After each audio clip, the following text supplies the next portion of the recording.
वालों में एक रस है, उसे सत्य कहते हैं, जो अपने आप का और बाहर के अन्य पदार्थों का भी प्रकाशक है, जानने वाला है। पहले तो यहाँ तक समझो आप कि हम सब चाहते हैं सुखी होना, सब चाहते हैं और सुख हमें मिलता भी है, ऐसा नहीं कि नहीं सुखता। दुख तो आते हैं। हम चाहते हैं कि रोटी, भूख लगी है रोटी चाहिए, रोटी खाते हैं हमें सुख मिलता है, लेकिन वो होता है क्षणिक। ठीक है, हम पैसा चाहते हैं, पैसा आ जाता है, लेकिन पैसा आने के बाद थोड़ी देर खुशी होती है, फिर उसके बाद भूल जाते हैं हम, फिर हमें वो भी बेकार लगने लग जाता है। कहने का मतलब है कुल मिला के हम आनंद और सुखी होना चाहते हैं, लेकिन हमें इन छोटी छोटी चीज़ों में मिलता तो है सुख, लेकिन क्षणिक होता है, टिकने वाला नहीं। वो जो आनंद है, जो हमेशा एक रस रहने वाला है, वो सिर्फ सच्चिदानंद से मिलेगा। और सच्चिदानंद में जाने के लिए या उसको पाने के लिए या उसमें एक होने के लिए पुरुषार्थ करना पड़ेगा। वो तीनों कालों में एक जैसा है। तुम दुखी हो तो उसको कोई फर्क नहीं पड़ रहा, तुम सुखी हो तो कोई फर्क नहीं पड़ रहा, तो तुम्हारे घर कोई मर गया तो कोई फर्क नहीं पड़ा, कोई पैदा हो गया तो कोई खुश नहीं हो रहा। वो कहता है मैंने तुम्हें दिया है, मैंने जन्म दिया है, मैंने तुम्हें पैदा किया है, मैंने तुम्हें थोड़ा बोला था इसके साथ तुम मोह करो, तुम क्यों रो रहे हो? मैंने दिया, मैंने ले लिया, अपनी चीज़ दी, अपनी चीज़ ले ली। तत्स्वरूप मैं जो बोलने लगी थी गुरबाणी की लाइन वो ये थी, रब के सिमरन रिद्ध सिद्ध नवनिधि। पहले इंसान चाहता है कि मेरे पास पैसा आ जाए, सुख आ जाए, रिद्धियाँ सिद्धियाँ आ जाए, शादी हो जाए, सब कुछ हो जाए, सब कुछ, मेरे बच्चे हो जाए, मेरे बच्चों की शादियाँ हो जाए, पैसा इतना हो, कोई कमी ना रहे। लेकिन ये कब तक?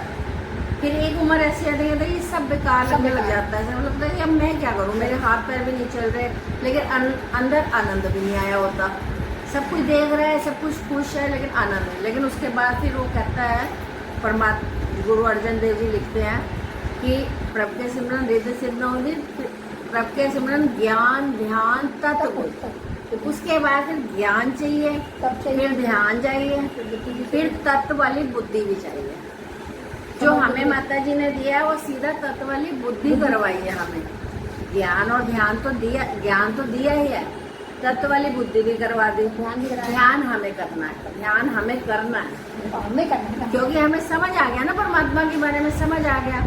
अब मुझे पता है कंचन जैन ये है, कंचन जैन यहाँ रहती है। अब मैं रोज थोड़ा एड्रेस पूछती रहूँगी कंचन जैन कहाँ रहती है, नहीं, मुझे ऐसे ही परमात्मा के बारे में माता जी ने बता दिया कि परमात्मा की मंजिल ये है, अंदर है, अपने अंदर है, और इस रूप में है।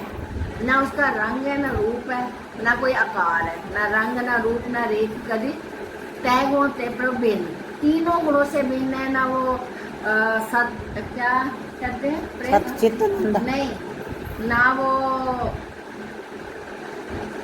मैं तीनों काल बोल रही, तीनों काल कौन से होते हैं? ये वाले काल नहीं, नहीं, ये नहीं है, दूसरे हैं। अच्छा, जिसमें ना चाहे तुम सत्यवादी हो तो भी उसमें नहीं है वो, चाहे तुम सारा दिन सोए रहते हो उसमें भी नहीं है, तुम काम करते रहते हो उसमें नहीं है, तीनों कालों में नहीं है वो तीनों कालों से अलग है। तुम रोज मंदिर गुरुद्वारे जाते रहो, कर्म कांड करते रहो, लेकिन परमात्मा उससे बहुत दूर है, बहुत दूर है। जब तक तुम्हारे अंदर है एक पर्दा, सिर्फ पर्दा भी इतना छोटा, इतना बड़ी कि जैसे प्लास्टिक की पन्नी होती है ना, उसका उतना बड़ा, लेकिन उस पर्दे में जन्म जन्म भटक रहे हैं। उसको पर्दे को पार करना ही सकते, सिर्फ पर्दे, क्योंकि हाँ संतों में जाने का यही है ना कि वो हमें तत्व वाली बुद्धि दे देते हैं, वो इतना बारीकी से समझा देते हैं कि हमें, मतलब ऐसे किसी को बोलो कि ये तो भगवान है, हम मानेंगे कोई इनको भगवान? नहीं मानेंगे। तो माता जी ने ये दिखा दिया कि ये भगवान है, तुम ही भगवान हो, लेकिन तुम्हें हाँ विस्मरण हो गया, उसको याद करना है। जो अपने आप का और बाहर के अन्य पदार्थों का भी प्रकाशक है, जानने वाला है, वह चित्त कहलाता है। चिद चिद चित्त नहीं, चिदानंद, चिदाकाश आकाश। हाँ, जो सर्वाधिक प्रियता का विषय प्रीतम है वो आनंद कहलाता है। तो हमारा अपना आपा, अपनी आत्मा सर्वाधिक प्रियता का विषय होने से आनंद स्वरूप है, जो अपने सही समस्त पदार्थों को जानने के कारण चिद स्वरूप है, और तीनों कालों में एक रस रहने वाले का कारण है, वो सत्स्वरूप है। अब चाहे हमें दुख आ जाए तो भी हम परमात्मा में ही रहे, सुख आ जाए तो भी हमें, वो कहते हैं ना, दुख में दुखी ना हो, सुख में खुशी ना हो, तो एक समान हो जाए। इसमें भी मेरे को परमात्मा दिख रहा है, उसमें भी दिख रहा है, मेरी किसी से कोई दुश्मनी नहीं है, कोई बैर भाव नहीं है, क्योंकि सब में है ही परमात्मा, रंग रूप अलग अलग है लेकिन है सब परमात्मा। जैसे इसको छोटे से उदाहरण से यूं भी समझ सकते हैं कि जैसे सागर में मछलियां होती हैं, ऐसे ही हम परमात्मा रूपी सागर में मछलियां हैं। हाँ, मछलियां हैं सागर और परमात्मा के अंदर ही हैं, लेकिन परमात्मा को ढूंढ रहे हैं।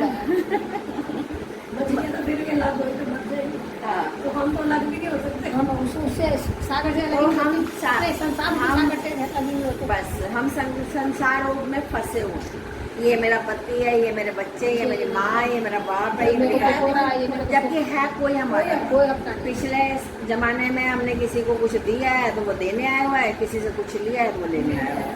और ये तो वो बता रहे थे, 2 शब्दों में पूरी कहानी खत्म है। कोई तुम्हारा बेटा बन के जितना मर्जी ग्रंथ पढ़ लो, जो मर्जी कर लो, सबका सार एक ही है, बस एक ही है कि सब में जब तेरे को परमात्मा दिखने लग जाएगा, समझ लो तेरी मुक्ति है। फिर ना तेरा कोई जन्म है ना कोई मरण है। और ये सब कुछ होएगा पुरुषार्थ से। अपने जितना ज्यादा तुम सिमरन करोगे, जितना वैसे धीरे धीरे धीरे धीरे, क्योंकि एक दिन का काम तो जाने, सालों की तपस्या है ये तो पता नहीं कितने जन्मों की तपस्या है। और पिछले जन्म का करने भी जन्म में लगे, अब इस जन्म में जो करना है वो अगले जन्म में हम क्या पिछले करेंगे? जन्मों में कितने जन्मों में कुछ किया होगा तो इस जन्म में हमें संत स्वरूप माता जी मिले, वरना पहली बात तो संत ही नहीं मिलते, पूर्ण संत ही नहीं मिलते। किसके मन में, मेरे मन में क्या है आपके प्रति आप नहीं जान सकते, मैं जान सकती हूँ सिर्फ। ऐसे अपने मन की बात तो अपनी आप ही जितने भी संत घूम रहे हैं, हमारे को नहीं पता उनके मन में कौन क्या चल पूरा रहा है, है, कौन हाँ, कैसा है। कैसा है। लेकिन माता जी के विषय में कह सकती हूँ, माता जी के विषय में इसलिए कह सकते हैं, उन्होंने कभी अपने से जोड़वाया नहीं, जुड़वाया नहीं, उन्होंने हमेशा ना सत्य से जोड़ा है, ना कोई लालच। उन्होंने हमेशा सत्य से जोड़ा। आप जरा विचार कीजिए, अपने बालकपन देखा, कभी आप देखने वाले बालकपन के दृश्य में सरखा अलग थे। जवानी देखी,